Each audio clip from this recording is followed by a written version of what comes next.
John Lennon was standing alone in the corner of the room, holding a drink he hadn't touched in 20 minutes. The party was loud, crowded, full of the kind of people who made Hollywood what it was.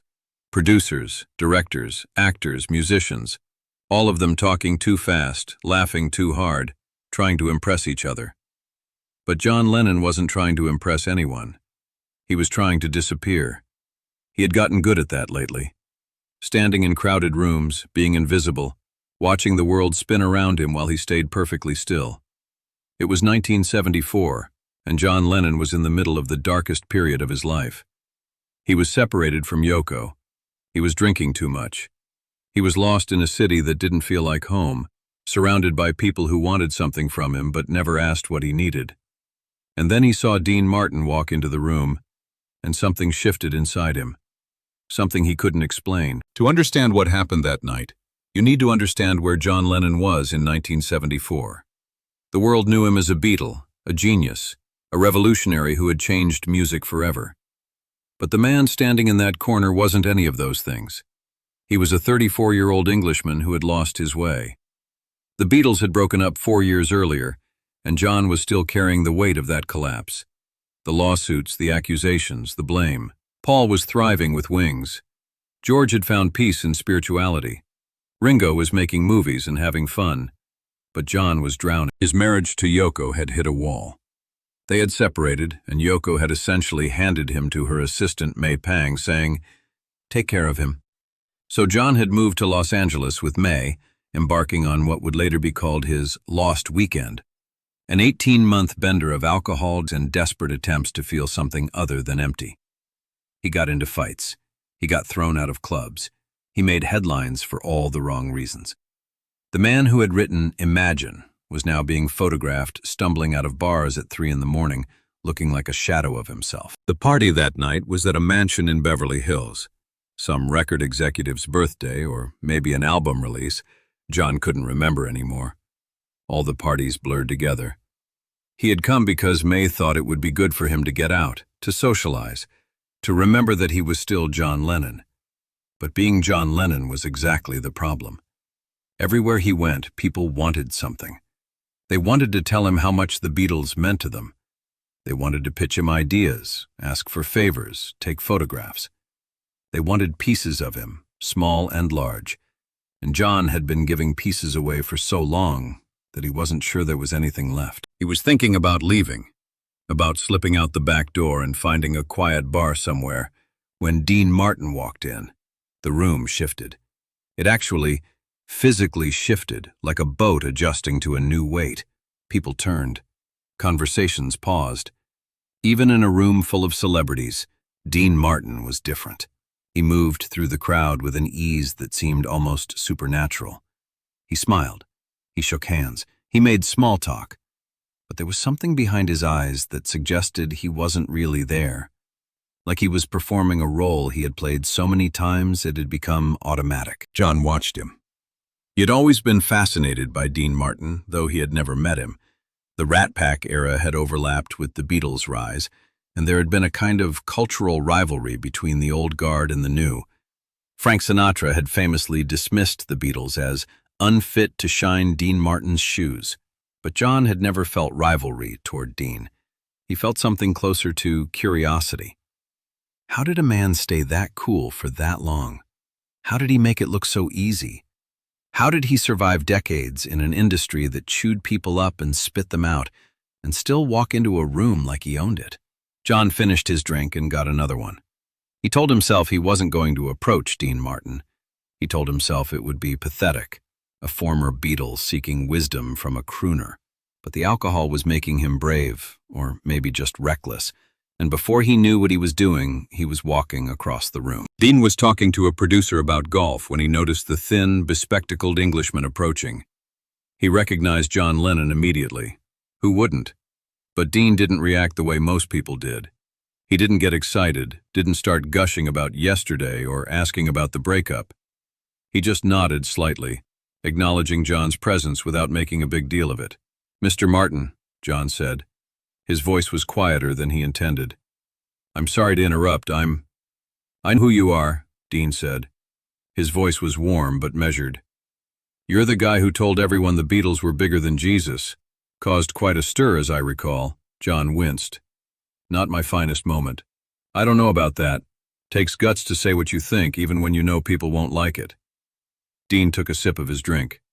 What can I do for you, John? John opened his mouth to say something polite, something meaningless, something that would allow him to retreat back to his corner with his dignity intact. But what came out was something else entirely. Something raw and desperate and true. How do you do it? Dean raised an eyebrow. Do what? Stay so calm, so together. Everyone wants a piece of you. They've wanted pieces of you for 40 years, and you just threw it like it's nothing, like it doesn't touch you. John's voice cracked slightly. How do you not let it destroy you? The question hung in the air between them. The party continued. Laughter, music, the clink of glasses. But it felt distant now, like it was happening in another room. Dean looked at John for a long moment, really looked at him, and John felt suddenly exposed. Like Dean could see all the cracks, all the broken places, everything John had been trying to hide. Come with me, Dean said. He turned and walked toward the back of the house, not checking to see if John was following. John followed. They passed through a set of French doors onto a terrace that overlooked the city.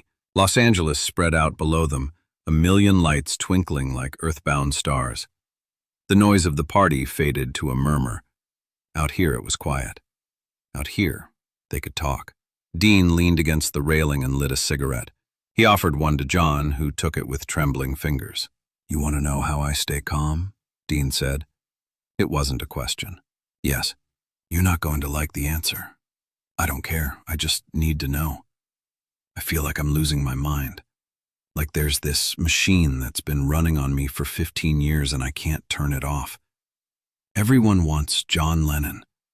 Everyone has an opinion about John Lennon, but nobody asks what John wants. Nobody cares if John is okay. He laughed bitterly. I'm talking about myself in the third person. That's probably a bad sign. Dean smoked in silence for a moment. When he spoke, his voice was different, softer, more personal, like he was sharing something he didn't share with many people. When I was a kid in Steubenville, Ohio, I worked in a steel mill. Did you know that? Before the singing, before Hollywood, I was just Dino Crocetti, hauling metal and breathing in fumes that probably took years off my life.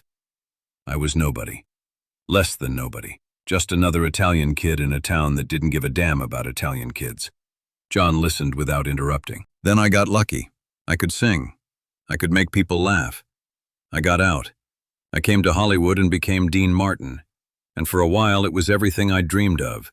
The money, the women, the fame. I thought I had it made. Dean paused, flicking ash over the railing. But here's the thing they don't tell you about fame. It's not real. None of it is real. The person they love isn't you. It's an idea of you, a character you play. And the more successful you get, the more people want from that character, the harder it becomes to remember who you actually are underneath. John felt something tighten in his chest. This was exactly what he had been feeling, exactly what he couldn't articulate. So how do you handle it? I stopped fighting it. What do you mean? Dean turned to face John directly. In the dim light of the terrace, he looked older than he did on stage, more tired, more human. I mean, I accepted that Dean Martin, the guy on TV, the guy in the movies, the guy who sings, "That's Amore," that's not me. That's a mask I wear, a costume I put on. When I'm on stage, I'm Dean Martin. When I'm home, I'm just Dino, a guy who likes golf and Western movies and eating pasta with his kids. I keep those two things separate. I don't let them bleed into each other. Because if they do, if you start believing your own mythology, you'll lose yourself. And once you lose yourself, you can't get back. John was quiet for a long moment. But how do you separate them? How do you keep the mask from becoming your face? You find something real, something that's just yours, something the public can't touch, the press can't photograph, the fans can't take away. Dean looked out at the city lights. For me, it's my family, my kids. They don't care that I'm famous. They don't care about awards or record sales or who I know. They just want their dad to show up, to be present, to love them. When I'm with them, I'm not Dean Martin. I'm just Dad. And that's enough. That's more than enough. John felt tears prickling at the corners of his eyes. He thought about Julian, his son from his first marriage, the boy he had essentially abandoned in pursuit of fame and art and Yoko and revolution. He thought about all the birthdays he'd missed, all the phone calls he hadn't made, all the ways he had failed as a father because he was too busy being John Lennon. "I don't have that," John whispered. "I don't have anything real. I pushed it all away. My family, my friends, everyone who actually knew me before all." He gestured vaguely at himself, at the party, at the world. "I thought I was evolving. I thought I was becoming something better. But I was just running from myself, and now I've run so far I don't know how to get back." Dean nodded slowly. "You know what your problem is, John? And I mean this with respect because I've been where you are. Your problem is you think too much. You analyze everything. You try to understand everything. You turn everything into art, into meaning, into some grand statement about the human condition. And that's beautiful, it really is.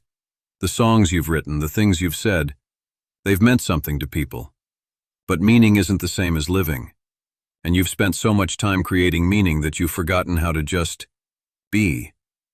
How do I stop?" Dean smiled, a sad smile that contained decades of hard-won wisdom. "You can't stop being who you are, but you can choose what you pay attention to. You can choose what matters. You can decide that the opinions of strangers don't define you, that the headlines don't tell your story, that the only people who really know you are the ones who see you at your worst and love you anyway." He put a hand on John's shoulder. "You asked how I stay calm when everyone wants a piece of me. The answer is simple. I stop giving them real pieces. I give them Dean Martin. I give them the show, the smile, the songs. But I keep Dino for myself. I keep the real stuff locked away where they can't touch it. And when the show is over, when the lights go down, I go home to the people who love me for who I actually am, not for who I pretend to be." John was crying now, tears streaming down his face, and he didn't care who saw. "I don't know who I actually am anymore. I've been John Lennon for so long I've forgotten who I was before. I've forgotten what I want, what I feel, what I need. Then maybe it's time to find out." "How?" Dean stubbed out his cigarette and looked at John with something that might have been compassion, or maybe recognition. One lost soul seeing another. "Go home, John. Not to Los Angeles. Not to some party or some studio or some political cause. Go home. To your wife. To your son. To the people who knew you when you were just a kid from Liverpool with a guitar and a dream. Stop trying to be John Lennon for a while. Just be John. See what happens. See who you are when nobody's watching, when nobody's expecting anything from you. That's where you'll find yourself. That's where you'll find peace." John wiped his eyes with the back of his hand. "You make it sound so simple." "It is simple. That doesn't mean it's easy. I've been at this for 40 years, and I still struggle with it every day. The difference is I know who I'm fighting for. I'm fighting to stay Dino, to stay real, to not disappear into the character." Dean paused. "You need to figure out who you're fighting for, John. And I don't mean the world.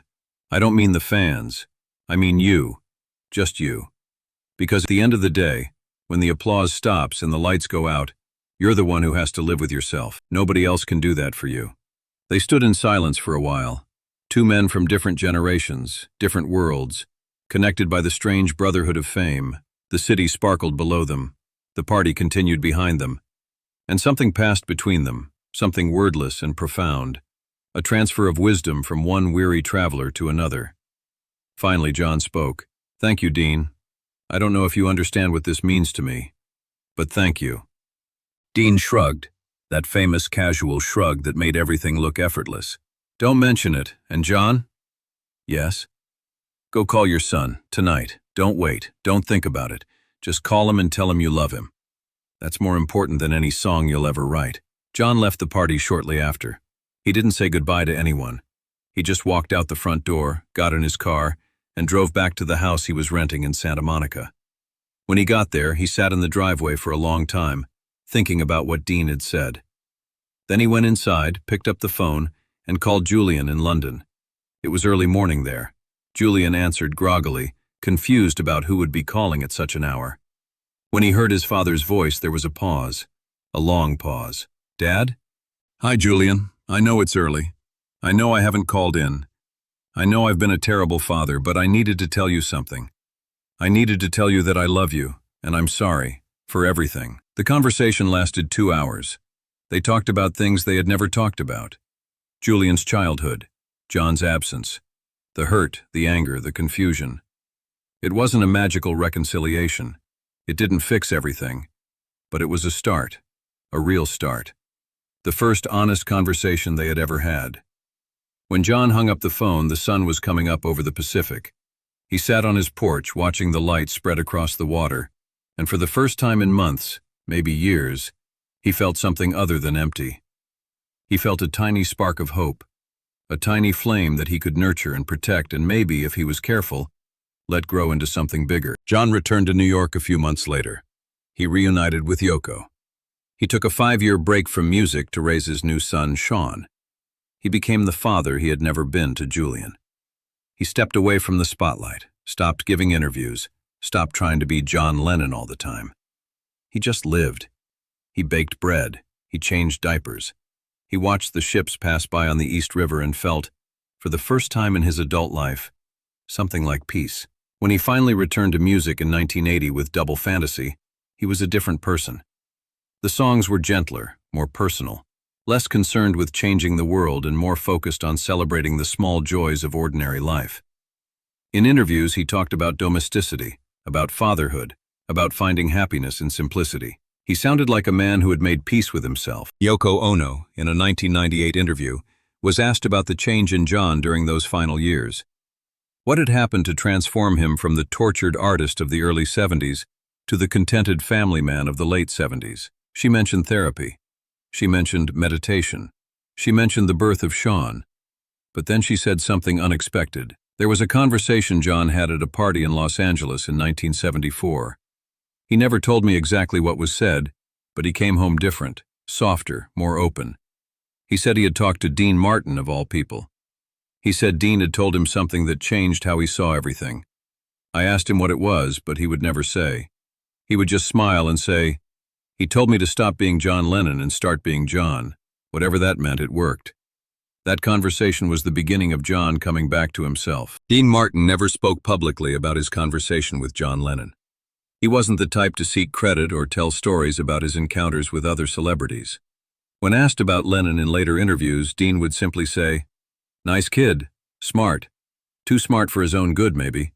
I hope he found what he was looking for." But there was one moment that suggested the conversation had meant something to Dean, too.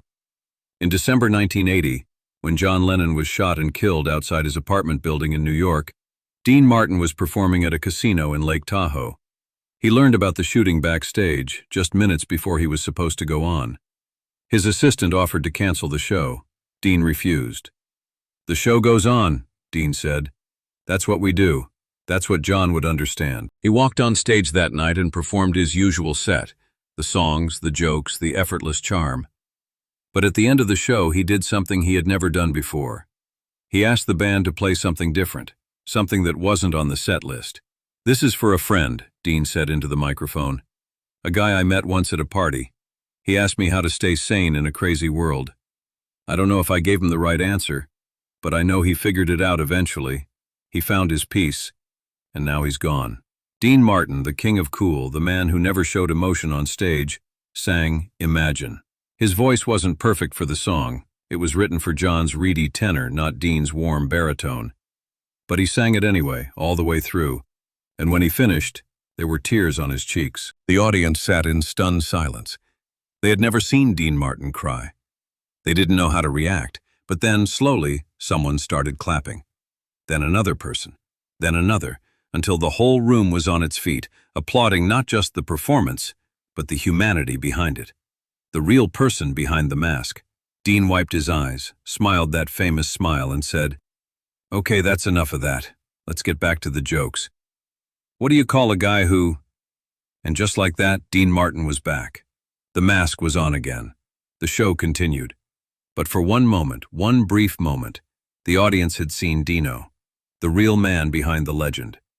And that man was grieving for a friend he had only met once, on a terrace in Beverly Hills, on a night when two lonely souls had found each other and shared something true. The story of Dean Martin and John Lennon's conversation isn't just a story about fame or survival or the price of celebrity. It's about something simpler and more profound. It's about one human being reaching out to another. It's about the wisdom that can pass between strangers when they're honest with each other. It's about the moments that change us, the conversations we carry with us forever, the words that echo through our lives long after they've been spoken. John Lennon asked Dean Martin how to stay calm when everyone wants a piece of you. And Dean Martin gave him the only answer that mattered. Stop giving them the real pieces. Keep something for yourself. Find your way home. It took John years to fully understand what Dean meant. But when he finally did, when he finally stopped being John, he found the peace he had been searching for his whole life. He found his way back to his family, to his music, to himself. And maybe that's the real legacy of Dean Martin.